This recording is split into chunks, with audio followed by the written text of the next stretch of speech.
Okay, last debate question. This is going to be really quick, so I'll just set up really fast. The City of Hermosa Beach commissioned another consulting report. It's called the ICMA consulting report for the Hermosa Beach Police Department. So they did an operational study. They interviewed all the police officers. They interviewed all stakeholders. They interviewed residents and whatever. And these are the people doing this consulting are not just consultants, they're retired police officers. So these are men and women with 20, 30 years of experience in police operations around the country. So we commissioned this report, and I'll just hit 2 or 3 of the highlights and then read the question. It says the Hermosa Beach Police Department handles a large number of disturbance calls for service, undoubtedly originating from the downtown. ICMA recommends that the Hermosa Beach Police Department establish a committee that includes all principal stakeholders, including representatives from all ranks of the department, along with community members. Basically, what they're stating is properly dealing with these disturbances requires a long-term problem solving and resources. So I'll read the question here. Do you agree with the quote from the ICMA report? It is clear that a large number of calls for services are related to the downtown. Properly dealing with these disturbances requires long-term problem solving and resources. Do you agree with the ICMA's recommendation to impanel a calls for service committee that includes principal stakeholders, including representatives from all ranks of the department, along with community members? If you agree, what steps would you take to establish a calls for service committee? That's for Mary? Yes. Okay, I guess the easy part of this is, yes, I would agree with these quotes.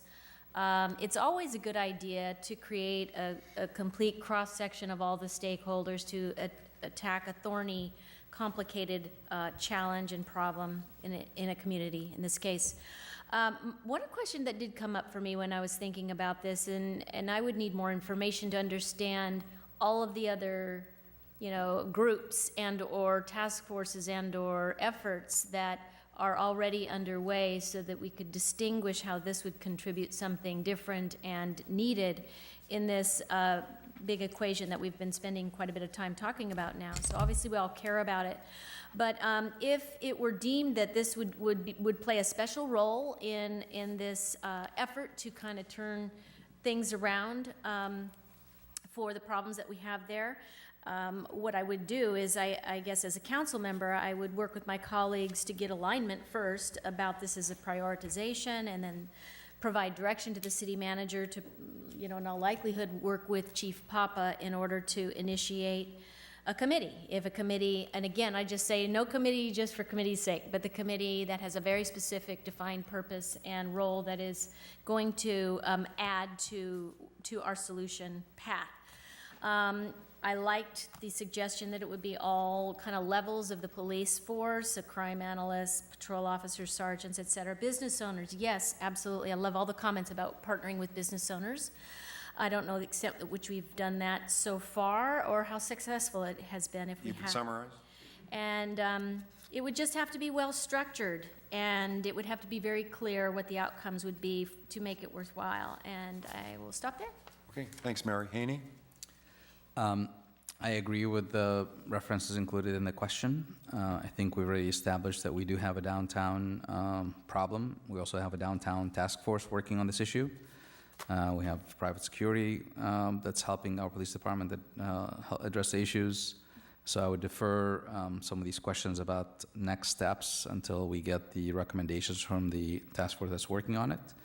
But if I had to act now without these recommendations, I would agree with impaneling a committee that includes police, fire, CSOs, members of the chamber, EPAC commissioners, and our businesses to put together a group of people that would provide input going forward. And then lastly, I will close by encouraging those of you who are still here. Our police department is still looking for, or the neighborhood watch is still looking for block captains. So if there's no block captains in your block and you're willing to volunteer, please do, or urge somebody else to do it. And also our police department has urged us over the last year to register our security cameras with the police department. So if something happens in the city, they can have access to it. So if you have security cameras in your home and you haven't registered, you can do that. And if you have any questions on that, George Rameau at the police department is the person to reach out to. Thank you. Thanks, Haney. Trent? Yeah, again, this is something that I'm very concerned with, which is, alcohol-related issues late night down on the pier. And this is something that is visible and usable, and it requires a targeted effort to fix. And it is effort that can fix this. We need greater participation from everybody. It's almost like the coach of the New England Patriots, Bill Belichick, says, do your job.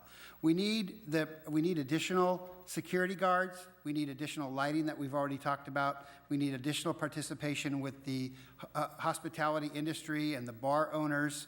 And we need additional enforcement from our police officers for people who are committing crimes and or public drunkenness so that we can stop it. I think if, the police may be stretched, but if people are publicly intoxicated, it might not be a bad idea to pull some of them in and put them in the clink for the night. Because once people get that idea and they hear it, they may stop on their own. This is something that people are doing to themselves, and it's legal, and we live in a free country. So, but we can address it with just more enforcement, and we can change it. Thanks, Trent. Pete? Thank you. Years ago, I know we had, when we were reviewing their CUPs, we always had this horrendous number of calls to service, which meant possibly someone inside the establishments or the bars needed help removing someone. And at the time, everyone felt that maybe we shouldn't do that, so some of those were removed. However, the bars do have their own security, which has to be approved by the chief, and basically they hire their disturbances inside their building.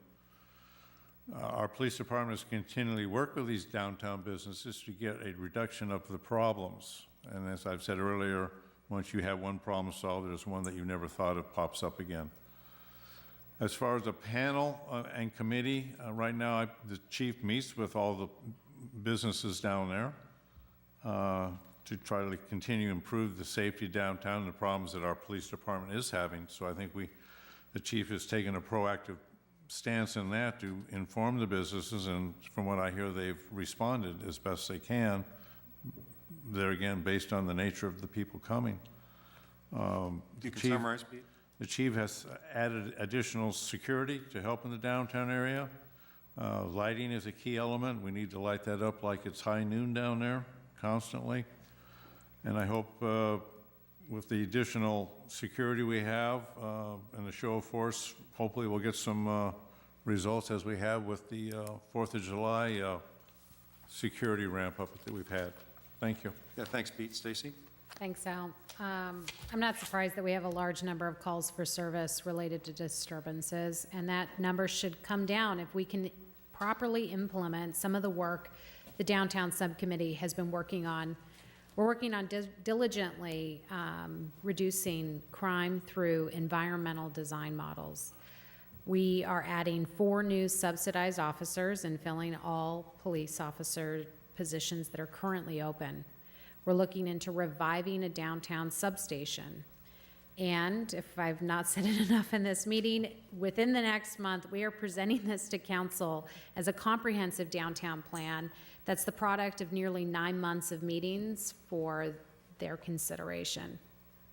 And if we only look at the crime reports, we're really not seeing the whole picture of what's happening, which is why examining those calls for service is really important. There are much fewer actual crime reports filed than calls for service made, which means we're getting an inaccurate read on the fights, noise, and other disturbances that are happening in our community. And I would anticipate this gap to shrink once we fill those vacant police officer positions and add new officers to our department. That being said, after the subcommittee presentation, it may not be necessary to have a separate committee on calls for service. I do think we need greater transparency and reporting for calls, service calls, and for public safety and for planning. Thank you. Thanks, Stacy. Matt? Thanks, Al. The question is whether, do I believe with the quote here from the ICMA report? The answer is absolutely yes, I do. As far as creating the committee, I personally believe the city council creates policy, and this committee would be a tactical decision. Ultimately, I think we should set policy, and the chief of police should go ahead and implement that. I think one of the policies that we should have is a zero tolerance policy for violent crime in the downtown area, and let her take lead on how that would happen. Thanks, Al. Thanks, Matt.